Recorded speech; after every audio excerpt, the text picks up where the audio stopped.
June 15, 2019. ADX Florence Supermax. Marcus Rivera had been watching El Chapo for 8 months when 3 inmates cornered the world's most wanted drug lord in the shower block at 3:47 a.m. Rivera stood 30 feet away behind reinforced glass. He watched Inmate 9729-053 Rodriguez slide a sharpened toothbrush between El Chapo's ribs. He watched the blood pool on concrete. He watched Guzman collapse. What Rivera didn't see was the smile. 72 hours later, Rodriguez was found hanging in his cell. Suicide, the warden declared. By the end of the week, 2 more inmates were dead. Heart attack, food poisoning, natural causes. The FBI launched an investigation. Prison officials called it coincidence. But Marcus Rivera knew better. He'd seen that smile before, 4 years ago, standing over his daughter's body. Before we jump back in, tell us where you're tuning in from. And if this story touches you, make sure you're subscribed because tomorrow I've saved something extra special for you. Marcus Rivera's hands hadn't stopped shaking since he'd filed his incident report 3 days ago. The lies came easier than expected. Arrived at shower block at 3:52 a.m. Found inmate 89,729-053 unconscious on floor. No other inmates present. 5 minutes. He'd given himself 5 minutes to decide whether to report what he'd actually witnessed, and in those 5 minutes he'd chosen revenge over justice. Now, staring at Rodriguez's lifeless body swaying in cell block H, Rivera wondered if he'd made a deal with the devil himself. The scene was pristine. Too pristine. Rodriguez hung from a bedsheet noose tied to the ventilation grate, his feet barely touching the concrete floor. No signs of struggle, no defensive wounds. The cell door had been locked from the outside when the morning guard found him, standard protocol for the night shift. Everything pointed to suicide, just like Warden Thompson wanted it to. But Rivera had been a DEA agent for 23 years before his daughter's death drove him to this godforsaken place. He recognized staging when he saw it. "Tragic loss," Thompson muttered, adjusting his wire-rimmed glasses as the medical examiner's team prepared the body bag. Rodriguez had been showing signs of depression lately. Isolation does things to a man's mind. Rivera nodded, keeping his expression neutral.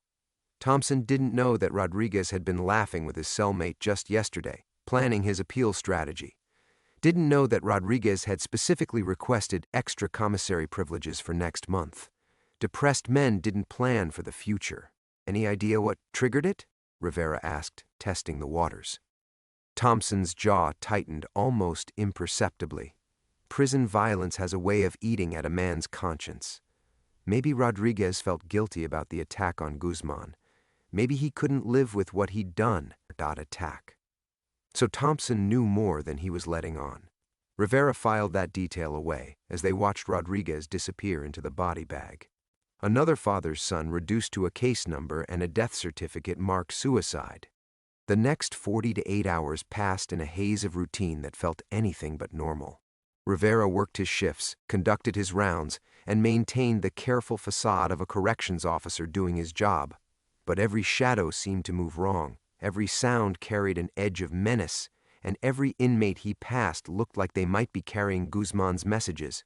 On Friday morning, it was Chen. Tommy Chen, 34, serving 15 years for armed robbery. He'd been the lookout while Rodriguez delivered the blade to Guzman's ribs. Rivera found him in the commissary kitchen, face down in a pool of vomit, his skin already turning the distinctive blue-gray of cyanide poisoning. Food poisoning, the medical examiner announced after a perfunctory examination, probably the fish from Tuesday's delivery. We've had contamination issues with that supplier before. Rivera watched them wheel Chen's body away and felt something cold settle in his chest. 2 down, 1 to go. The third man was named Vasquez, a wiry Colombian with gang tattoos covering his neck and hands. He'd held Guzman's arms while Rodriguez worked the shiv. Unlike the others, Vasquez seemed to understand what was coming. Rivera caught him during afternoon rounds, pacing his cell like a caged animal, jumping at every sound in the corridor. "Officer Rivera," Vasquez called out as Rivera passed his cell. "I need to talk to someone about what happened in the showers." Rivera stopped, his pulse quickening. This was it, the moment he'd been dreading and anticipating for 3 days. "What about it? I know you saw us." Vasquez's eyes were wide with barely controlled panic. "I know you were there. Why didn't you stop it?" The question hung in the air between them like a loaded weapon. Rivera looked around, confirming they were alone in this section of the corridor. The nearest camera was 40 feet away, angled to miss this particular blind spot. Convenient. "Stop what?" Rivera asked quietly. "Don't play stupid with me, man. Rodriguez and Chen are dead. I'm next, and we both know it." Vasquez gripped the cell bars so tightly his knuckles went white. "But here's what I don't understand. Why is Guzman coming after you too?" Rivera's blood turned to ice. "What did you say?" Vasquez laughed, a bitter sound that echoed off the concrete walls. "You think this is just about us? About the attack? Man, you don't know anything, do you?" He leaned closer to the bars, lowering his voice to barely above a whisper. "He's got a list, Rivera, a long list, and your name's on it." Before Rivera could respond, the lights went out. Emergency lighting kicked in 3 seconds later, bathing the corridor in hellish red.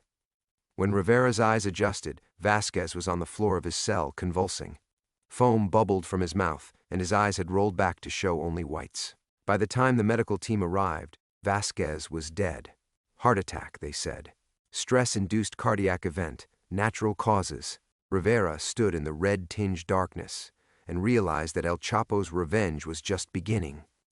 The emergency lights cast everything in crimson as Rivera stood frozen in the corridor, watching the medical team zip Vasquez into another body bag. 3 men dead in 5 days. 3 perfectly explainable deaths that explained nothing at all. The metallic taste of fear coated his tongue as Vasquez's final words echoed in his mind. "He's got a list, Rivera. A long list. And your name's on it."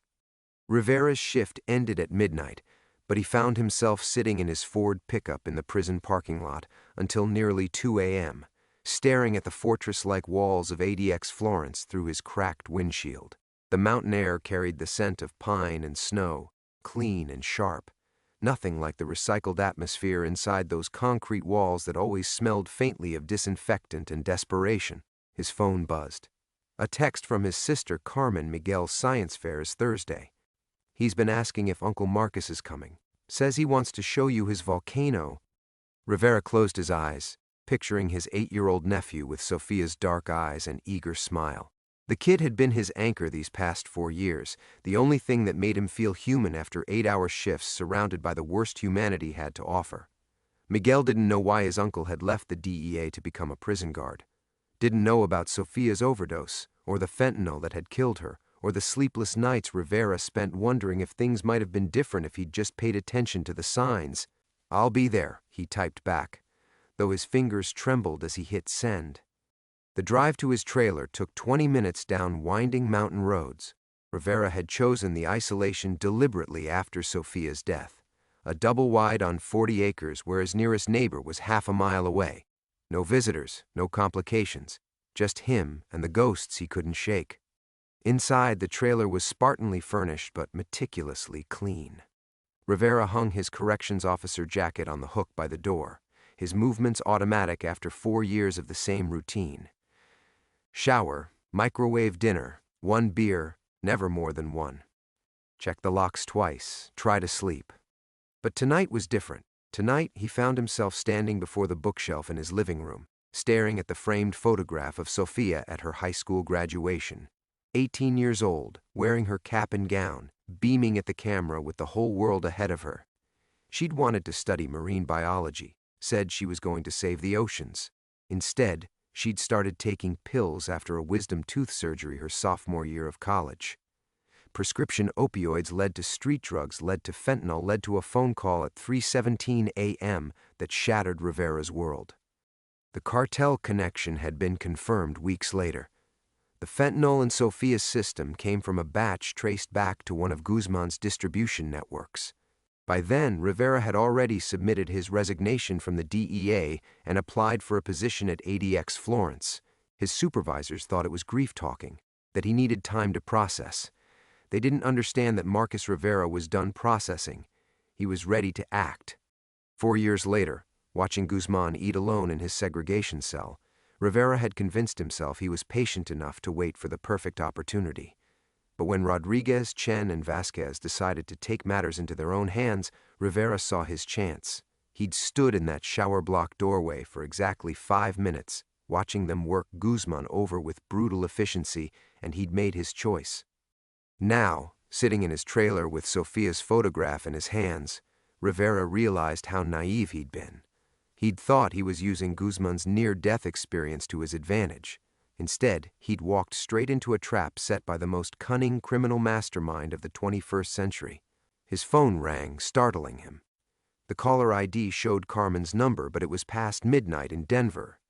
Rivera's blood chilled as he answered. "Marcus?" Carmen's voice was tight with worry. "I'm sorry to call so late, but there's been a man asking questions about you. About Sofia." "What kind of questions?" "He came to the school today. Said he was a reporter writing about the opioid crisis, wanted to interview families of victims. But Marcus, he knew things. Details about Sofia's death that weren't in any newspaper. How she was found, what she was wearing. Things only family would know." Rivera's grip tightened on the phone. "Did he give you a name?" "Said he was John Martinez from the Denver Post, but I called them after he left. They've never heard of him." Carmen's voice dropped to a whisper. "Marcus, what's going on? Miguel was with me when this guy showed up. He saw Miguel." The photograph slipped from Rivera's hands, glass shattering against the hardwood floor. Sofia's face stared up at him through the spider web of cracks, and suddenly Rivera understood the true scope of Guzman's revenge. It wasn't enough to eliminate the witnesses. It wasn't even enough to kill Rivera himself. El Chapo was going after everyone Rivera loved, starting with the family he'd failed to protect once before. Rivera stared at the shattered glass scattered across his floor, each fragment reflecting Sofia's fractured image back at him like a kaleidoscope of guilt. The silence on the phone stretched until Carmen's voice cut through it, sharp with maternal fear. "Marcus, are you there? What aren't you telling me?" He opened his mouth to lie, to craft some reassuring fiction that would send her back to sleep, but the words died in his throat, because at that moment his laptop chimed with an incoming email notification, a sound that shouldn't have meant anything, except Rivera rarely received emails, and never at 2:30 in the morning. "Carmen, I need you to listen carefully," he said, walking toward his desk while keeping the phone pressed to his ear. "Pack a bag for you and Miguel. Tonight. Go to your mother's place in Pueblo." "What?" "Marcus, you're scaring me." The email was from an address he didn't recognize, truthseeker2024@protonmail.com. No subject line. Rivera's finger hovered over the trackpad, knowing with absolute certainty that opening this message would change everything, that whatever waited on the other side would make it impossible to pretend this was just about 3 dead inmates and a drug lord's wounded pride. "Promise me you'll go to Mom's. Don't tell anyone where you're going, not even your principal, just..." The doorbell rang. Rivera's blood froze. In 4 years of living on this isolated stretch of mountain highway, no one had ever come to his door unannounced. No one came to his door at all. The nearest neighbor was half a mile away, and the only road leading to his trailer was a 1/4-mile dirt track that branched off the main highway. "Marcus?" What was that sound? The bell rang again, followed by 3 deliberate knocks, professional, patient. The kind of knock Rivera himself had used countless times during his DEA years when serving warrants. "Carmen, hang up and call the police if you don't hear from me in 20 minutes. He ended the call despite her protests and moved to the window, careful to stay behind the curtain. A black SUV sat in his driveway, engines still running, exhaust visible in the cold mountain air. The license plate was obscured by mud, deliberately, Rivera suspected.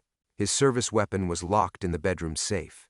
He'd never needed it out here, never imagined that the violence he'd tried to leave behind at the prison would follow him home. But as he crept toward the bedroom, the knocking stopped. His laptop chimed again. Rivera spun around, heart hammering. Another email from the same address. This one had a subject line, "Are you going to answer the door, Marcus?" The pieces clicked together with terrifying clarity. Whoever was outside knew he was inside, knew he was awake. had probably been watching him since he'd arrived home from his shift. The timing of Carmen's call, the mysterious stranger asking questions about Sophia, the email arriving just as someone appeared at his door. None of it was coincidence. Moving with the tactical precision drilled into him during 2 decades of federal service, Rivera retrieved his Glock from the bedroom safe and returned to the living room. The SUV's headlights had been turned off, but the engine was still running, waiting. He opened the first email with his left hand while keeping the pistol ready in his right. Marcus, by now you understand that Rodriguez, Chen, and Vasquez were just the appetizer. You've seen what happens to people who cross Joaquin Guzman, but what you haven't realized yet is that their attack in the shower was never the real betrayal he's punishing. Want to know what Sophia was really investigating when she died? Open the attachment. A friend. Rivera's vision blurred. Sophia investigating something? His daughter had been a college student, not an investigator. She'd been studying marine biology, worried about coral reefs and ocean acidification, not cartel operations. The idea that her death was anything more than a tragic overdose was impossible, inconceivable. But his finger was already clicking on the attachment before his rational mind could stop him. A police report opened on his screen, not from Denver, where Sophia had died, but from San Diego. Dated 3 weeks before her death, the reporting officer was Detective Maria Santos, and the incident involved a deceased marine biology graduate student named David Chen, no relation to the Tommy Chen who died in the prison commissary kitchen. Rivera's hands began to shake as he read. David Chen had been found dead in his apartment near UC San Diego, an apparent suicide. But according to Detective Santos's notes, Chen had contacted the DEA field office 2 days before his death, claiming he'd discovered something significant during his research on ocean pollution near the Mexican border. Something about maritime drug trafficking routes that utilize deep-sea dumping sites to transfer product between vessels. The last line of the report made Rivera's knees buckle. Victim's research partner, Sophia Rivera of Denver Co., has been advised of Chen's death and warned to discontinue related research activities. Outside, a car door slammed shut. Footsteps crunched across the gravel driveway, moving toward his front door with unhurried confidence. Rivera understood now why someone was coming for him, why his name was on El Chapo's list, why Sophia had really died. His daughter hadn't been an accidental overdose victim. She'd been murdered for what she'd discovered, and Rivera had just learned the truth 4 years too late. The footsteps stopped directly outside Rivera's door. He counted 10 seconds of absolute silence, broken only by the distant hum of the SUV's engine and his own ragged breathing. The Glock felt slick in his sweating palm as he stared at the police report on his laptop screen, Sophia's name burning into his retinas like a brand. Research partner. The words didn't make sense. Sophia had never mentioned working with anyone in San Diego. She'd been studying at the University of Colorado, focusing on freshwater ecosystems, not maritime pollution. Yet here was documentation linking her to a dead graduate student who'd contacted the DEA about drug trafficking routes. The doorknob turned. Rivera's training kicked in instantly. He dove behind the kitchen counter as the door swung open, bringing his weapon up in a 2-handed grip. Cold mountain air rushed into the trailer, carrying with it the scent of pine and something else, expensive cologne that seemed wildly out of place. Marcus Rivera. The voice was calm, educated, with the faintest trace of a Mexican accent. I'm not here to hurt you. If I wanted you dead, you'd have died in your sleep. Rivera kept his position behind the counter, finger on the trigger. Who are you? Someone who worked with your daughter. Someone who tried to keep her safe. Footsteps moved slowly across the living room, deliberately heavy to announce their position. My name is Dr. Alejandro Vega. I was David Chen's faculty advisor at UC San Diego. The name meant nothing to Rivera, but the careful pronunciation, the measured pace. This wasn't some cartel enforcer. This was someone who'd spent time in lecture halls and faculty lounges. Stay where you are.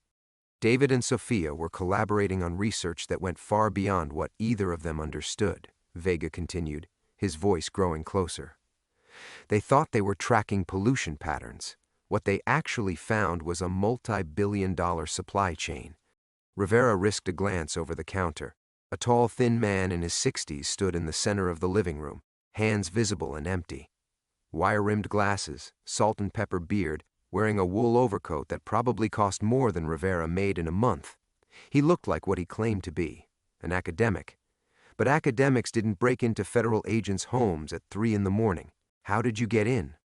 Vega smiled sadly. 40 years in marine research takes you to some interesting places, Marcus, including 4 years consulting for the DEA on maritime interdiction. I still have contacts. He gestured toward the laptop. I see you've read Detective Santos's report. What you haven't seen yet is Sophia's final communication. Sophia never mentioned any research partner. Because I told her not to. Because David Chen was already dead, and I knew whoever killed him would be watching for anyone connected to their work. Vega moved toward the couch, settling down slowly with the careful movements of someone trying not to appear threatening. Your daughter was brilliant, Marcus. Absolutely brilliant. She could see patterns in data that escaped researchers with decades more experience. Rivera's mind raced, trying to process the implications. If Sophia had been murdered, actually murdered, not just another overdose statistic, then everything he'd believed about her death was a lie. What kind of patterns? Ocean current data, shipping manifests, satellite imagery of supposedly empty waters that showed signs of regular vessel traffic. Vega pulled out a phone, holding it where Rivera could see the screen. Sophia identified 17 different maritime dead zones where cartels were using deep-sea transfers to move product from Mexico to California. No ports, no customs, no paper trail. The phone displayed a map of the Pacific coast, dotted with red markers. Rivera recognized some of the locations from old DEA briefings, areas where interdiction efforts had consistently failed, where surveillance planes detected nothing but somehow product still made it to shore. She sent this to David 3 days before he died, Vega continued, along with shipping schedules that would have allowed law enforcement to intercept approximately 30% of all fentanyl entering the United States through maritime routes. Rivera's stomach churned. 30%. That represented millions of doses, thousands of lives, including Sophia's own. Why didn't she come to the DEA directly? Why didn't she come to me? Vega's expression grew infinitely sad. Because she tried to, Marcus. Sophia called your office the same day David died.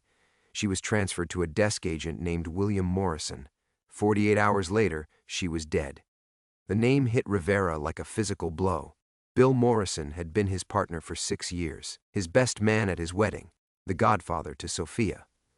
Rivera had attended Morrison's retirement party just 2 months before Sophia's death. They'd talked about fishing, about Morrison's plans to buy a boat in Mexico. A boat in Mexico. Rivera's hands began to shake as another piece of the puzzle clicked into place. Morrison had been working the maritime interdiction desk when Sophia called. Morrison, who'd known every detail of Rivera's grief, who'd recommended him for the ADX Florence position, who'd helped him through the hiring process. Morrison, who'd known exactly where Rivera would be for the past 4 years. El Chapo didn't orchestrate his own attempted murder to identify enemies, Rivera whispered, the truth crashing over him like a tide. He did it to identify me. Vega nodded grimly. Welcome to the game, Marcus. Now let's figure out how to keep you alive long enough to finish what your daughter started. The trailer felt impossibly small with this revelation filling every corner like poison gas. Rivera lowered his weapon but didn't holster it, his entire worldview crumbling around the edges. 4 years of grief. 4 years of believing he understood his daughter's death. 4 years of planning a revenge that had been orchestrated from the beginning by the very man he'd wanted to destroy. Morrison, Rivera said, the name tasting like ash. He's been reporting to Guzman this whole time. Not directly. The cartel uses intermediaries, shell companies, legitimate businesses as fronts. Vega pulled out a tablet, his fingers moving across the screen with practiced efficiency. Morrison's boat purchase was funded through a marine equipment company based in Mazatlan, the same company that provided vessels for 6 of the transfer operations Sophia identified. Rivera sank into the chair across from the couch, the weight of betrayal crushing down on his shoulders. Bill Morrison, who'd sat in his living room after Sophia's funeral, who'd held Rivera while he cried, who'd spoken so eloquently about loss and healing and finding purpose in service. Morrison had been feeding information to the very network that killed his goddaughter. How long have you known? I suspected Morrison was compromised when Sophia died so quickly after contacting him, but I couldn't prove anything until 3 days ago. Vega turned the tablet toward Rivera, showing a bank transfer record. $50,000 moved from the Mazatlan company to Morrison S. account the same day Rodriguez, Chen, and Vasquez were murdered. Payment for confirming your location and psychological state. The numbers on the screen blurred as Rivera's vision tunneled. He'd thought he was so careful, so controlled in his grief. He'd never told Morrison about his plans for Guzman, never even mentioned the kingpin's name during their conversations. But Morrison knew him well enough to read between the lines, to understand exactly what Rivera was thinking when he took the ADX Florence position. The attack in the shower, Rivera said slowly. Morrison told them I would be there. Guzman needed you to witness his supposed vulnerability, to believe you had leverage over him. Vega's voice carried the weight of someone who'd seen too much violence disguised as coincidence. Every step since then has been choreographed. The deaths of his attackers, the revelation about your daughter's research, even my arrival here tonight. All of it designed to put you in an impossible position. Rivera's phone buzzed with a text message. Unknown number. Dr. Vega is quite the storyteller, isn't he? But he's leaving out the best part. Check your email. J, the initial made Rivera's blood turn to ice water. Joaquin Guzman was watching this conversation in real time, had been watching everything. The email notification chimed again, and Rivera opened his laptop with trembling fingers. The message contained a video file titled Sophia's Last Day. Rivera's finger hovered over the play button, knowing that whatever he was about to see would destroy the last shred of peace he'd managed to build around his daughter's memory. Don't, Vega said quietly. Marcus, whatever he sent you. But Rivera was already clicking, because he had to know. Because after 4 years of wondering and grieving and planning revenge, he finally had the chance to see the truth. The video showed Sophia walking across a college campus Rivera didn't recognize. She looked tired, frightened, constantly checking over her shoulder. The timestamp showed it was recorded 2 days before her death. She approached a nondescript office building, spoke briefly with someone off camera, then turned and walked directly toward the lens. For one horrible moment, Rivera thought she was looking at him across time and death. Then she spoke, and he realized she was recording herself. Dad, if something happens to me, I need you to know I tried to do the right thing. David's research, our research, it could save thousands of lives, but I think someone's trying to stop us. Her voice was steady despite the fear in her eyes.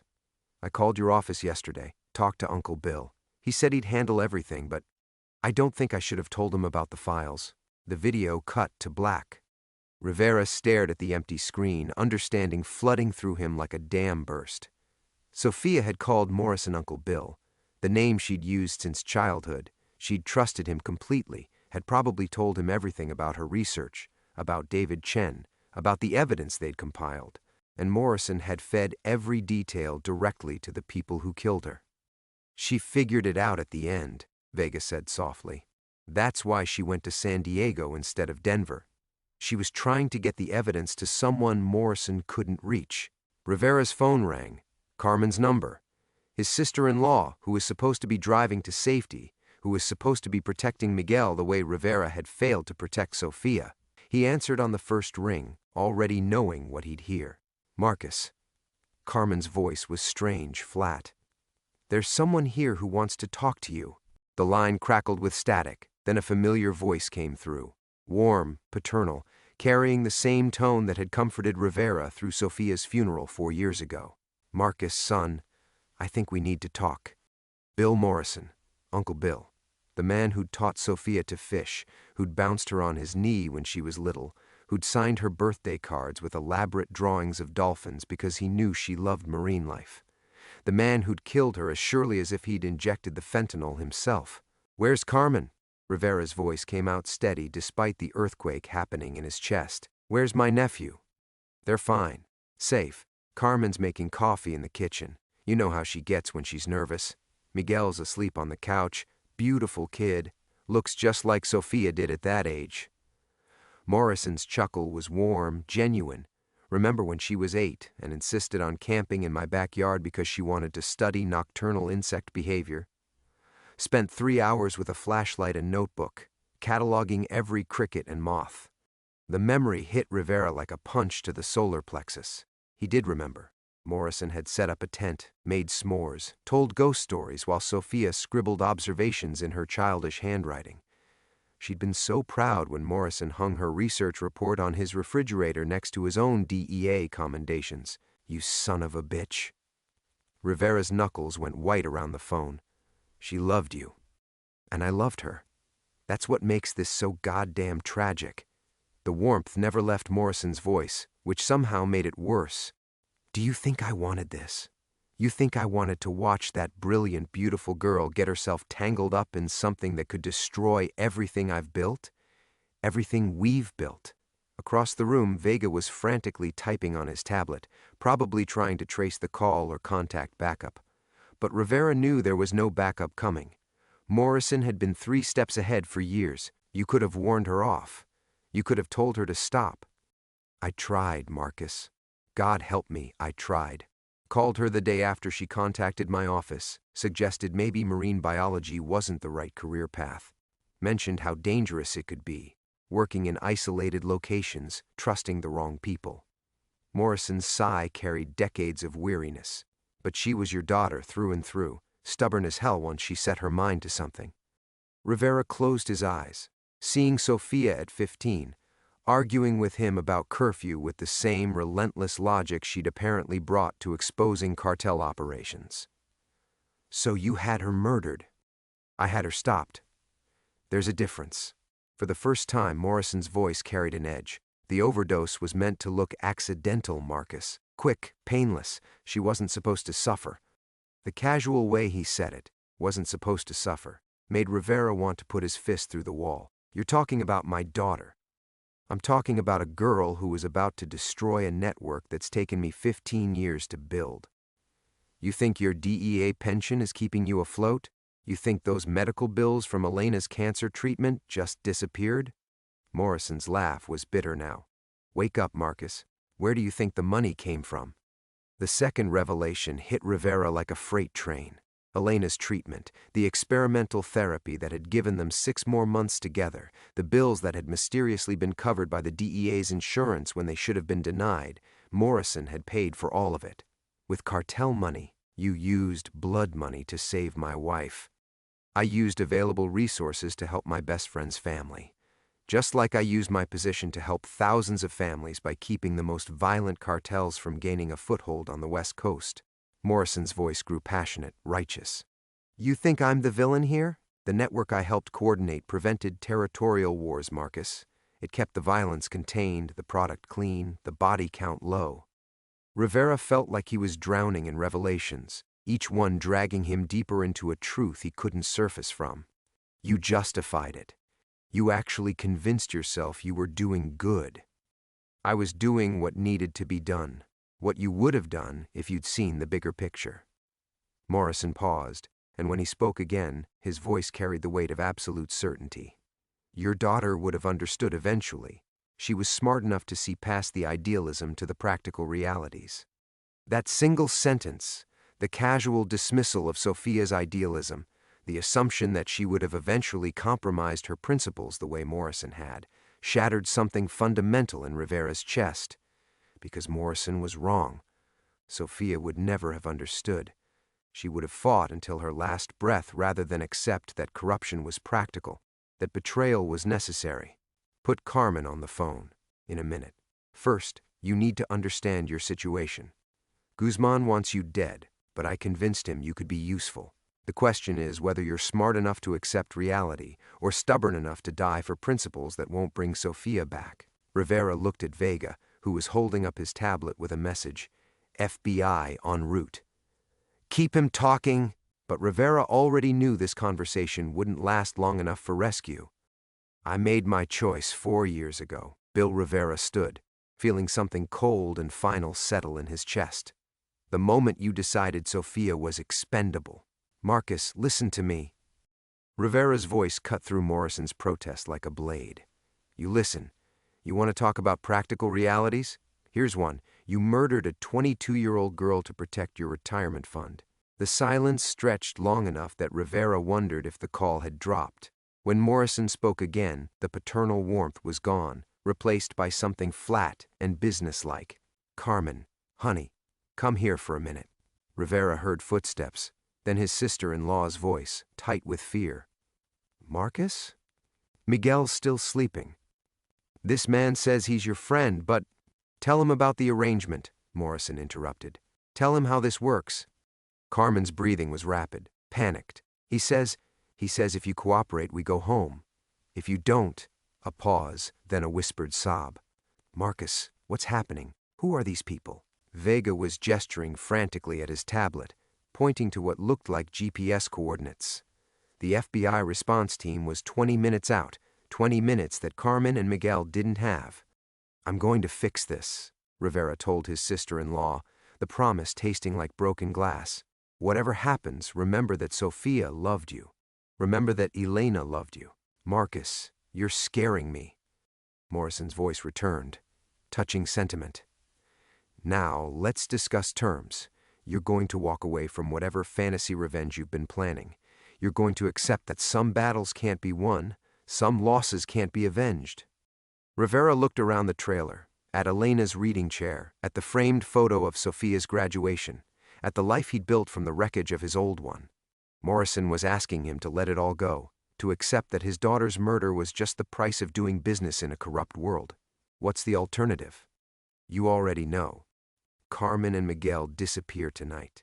You'll spend the rest of your life wondering if they're alive somewhere, hoping every phone call might be them. Morrison's voice carried the weight of someone who delivered this speech before. Or you could accept that grief doesn't give you the right to destroy everything other people have built. Rivera caught his reflection in the darkened window, a man hollowed out by loss, sustained only by the promise of justice that was about to be stolen from him again. 4 years of planning, 4 years of positioning himself for this moment, and it all came down to the same choice he'd faced when Elena was dying. Accept the corruption or watch his family pay the price. There's a third option, Rivera said quietly. Is there? I don't walk away. Carmen and Miguel don't disappear. Rivera's voice grew stronger with each word. Instead, everyone finds out exactly what kind of man you really are. Morrison's laugh was genuinely amused. With what evidence? Vega's conspiracy theories? Your grief-stricken accusations? I've got 30 years of service, commendations from 3 directors, and a reputation that would make your word look like the ravings of a broken man. I've got Sofia's files. The silence that followed told Rivera everything he needed to know. Morrison had assumed the research died with Sofia and David Chen, had believed he'd successfully buried the evidence along with the witnesses. Impossible. We searched her apartment, her computer, her university accounts. She mailed copies to me 3 days before she died. Rivera was improvising now, but Morrison's panic made it feel true. Insurance policy. Same thing you taught her when she was 12 and worried about losing her science fair project. Vega was staring at him with a mixture of admiration and horror, probably wondering if Rivera had lost his mind or found his courage. You're bluffing, Morrison said, but uncertainty had crept into his voice. Ocean current data, shipping manifests, 17 maritime transfer points along the Pacific coast, payment records linking the Mazatlan Marine Company to 6 different cartel operations. Rivera was reciting from memory, combining what Vega had shown him with educated guesses about what Sofia might have uncovered, and video surveillance from the San Diego harbor, showing your boat making 4 separate transfers in waters that were supposedly empty. Marcus, release Carmen and Miguel. Tonight, or tomorrow morning, every news outlet in the country gets a package containing everything Sofia died to expose. Rivera's hand was steady now, his voice carrying the absolute certainty of a man who'd finally found his line in the sand, including audio recordings of you explaining how practical it was to murder your goddaughter. The phone line crackled with static and rage, and 23 years of partnership crumbling into ash. When Morrison spoke again, his voice belonged to a stranger. You just killed them all, Marcus. Carmen, Miguel, yourself. And for what? A dead girl who was never coming back anyway. The line went dead. Rivera stared at the silent phone, Morrison's final words echoing like a death sentence. In the sudden quiet, he could hear his own heartbeat, the hum of the trailer's heating system, and somewhere in the distance, the sound of vehicles approaching fast. Marcus Vega's voice cut through the silence. The FBI team won't get there in time. Rivera set the phone down with deliberate care, his movements steady despite the hurricane of rage and fear tearing through his chest. Morrison's had 4 years to plan this. He's not going to wait around for federal agents.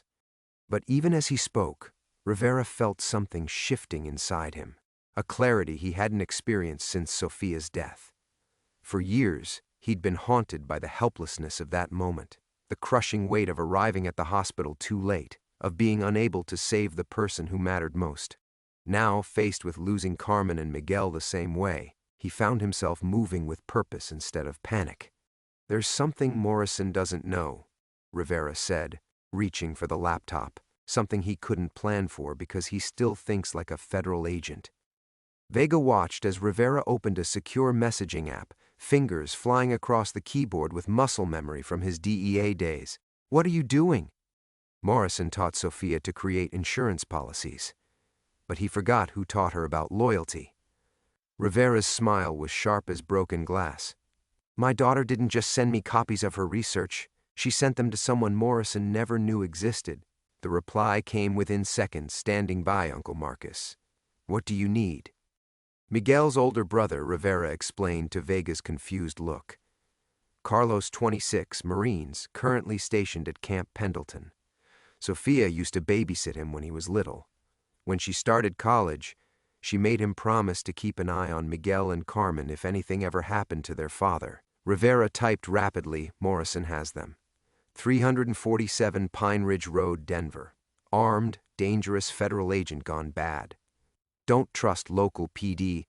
The response was immediate. ETA 12 minutes. "Keep them talking." But Rivera's phone was already ringing again. Morrison calling back just as Rivera had known he would. Because Morrison's fatal flaw, the weakness that had driven him to corruption in the first place, was his need to be right, to have the last word, to make his victims understand the logic of their destruction. "I underestimated you," Morrison said when Rivera answered. "But you're still playing by rules that don't apply anymore." Through the phone, Rivera could hear sounds in the background, rapid movement, car doors slamming. Morrison was running, which meant Carmen and Miguel were either already dead or about to be abandoned. Rivera forced himself not to think about which option Morrison would choose. "You sound rushed, Bill. Everything okay? You want to know what your daughter's last words were?" Morrison's voice carried a vicious satisfaction that made Rivera's vision tunnel with rage. When they found her in that hotel room, needle still in her arm, she was clutching her phone, trying to call Daddy to save her. The words hit Rivera like physical blows, each syllable designed to shatter his composure, to make him react emotionally instead of tactically. But Rivera had spent 4 years preparing for this moment, had imagined every possible cruelty Morrison might inflict. The rage was there, molten and overwhelming, but underneath it was something colder and more dangerous. "She was calling to warn me about you," Rivera said quietly. "Wasn't she? That's how you knew she'd figured out you were compromised." The silence stretched long enough to confirm Rivera's guess. Sophia's final call hadn't been a cry for help. It had been an attempt to expose Morrison's betrayal, to save other lives even as her own was ending. "Doesn't matter now," Morrison said, but Rivera could hear the uncertainty creeping back into his voice.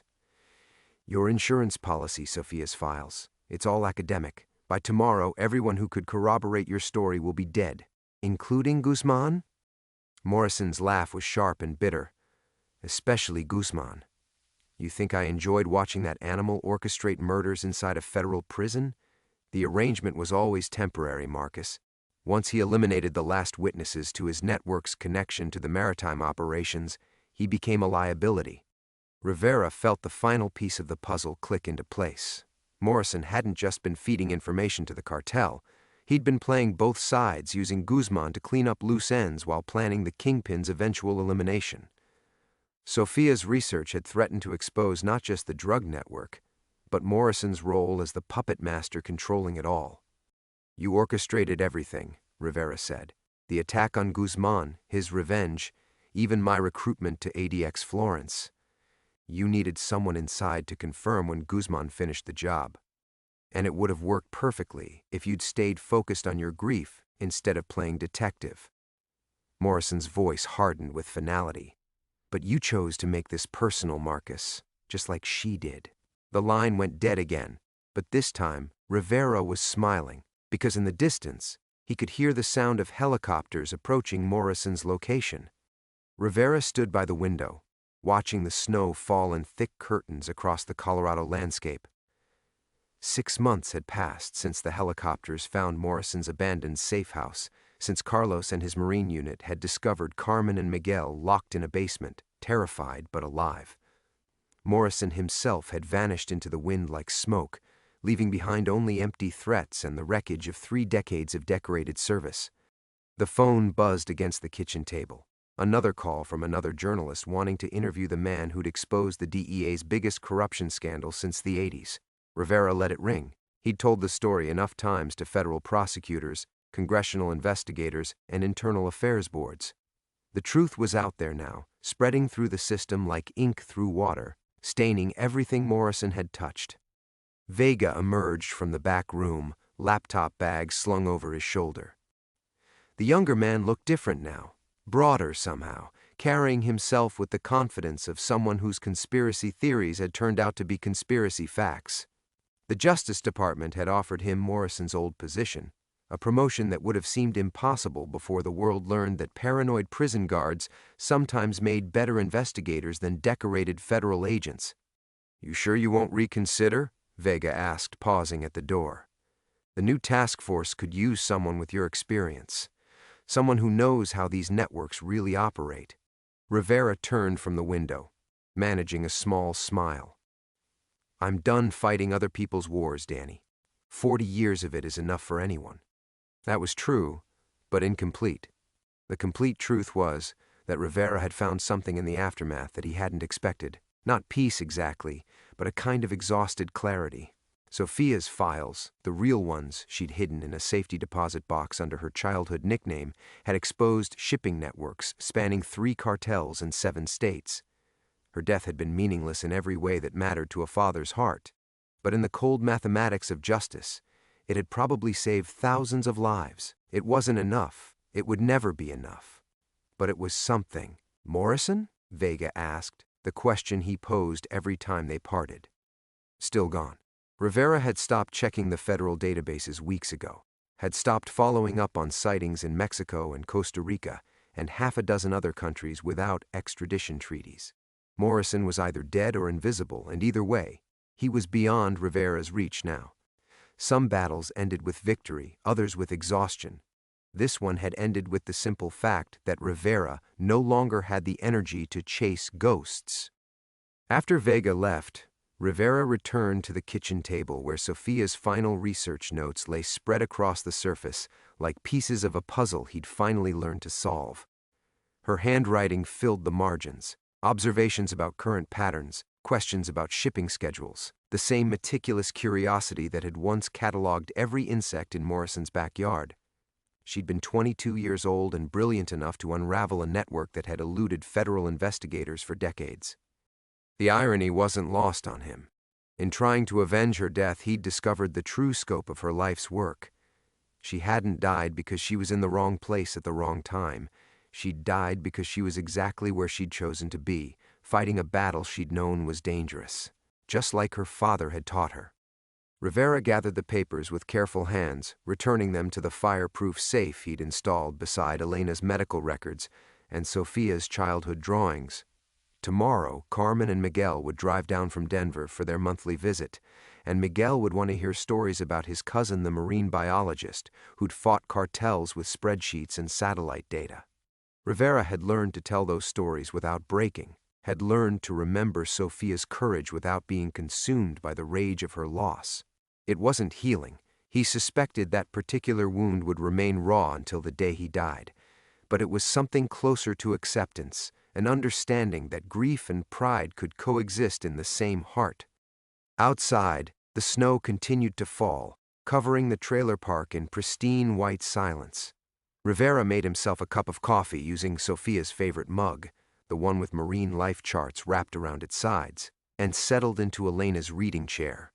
On the side table, his phone buzzed with another ignored call from another journalist, but Rivera was no longer interested in telling the story of how he'd brought down Morrison's network. Instead, he opened the photo album Carmen had made for his birthday, filled with pictures of Sophia at every age, gap-toothed and grinning in Morrison's backyard, serious and focused in her college laboratory, radiant with purpose at her graduation. These were the stories that mattered now, not how she'd died, but how she'd lived. Not the corruption she'd exposed, but the idealism she'd refused to compromise. The last photo showed Sophia at 21, standing knee-deep in tide pools with a clipboard in her hands and salt spray in her dark hair.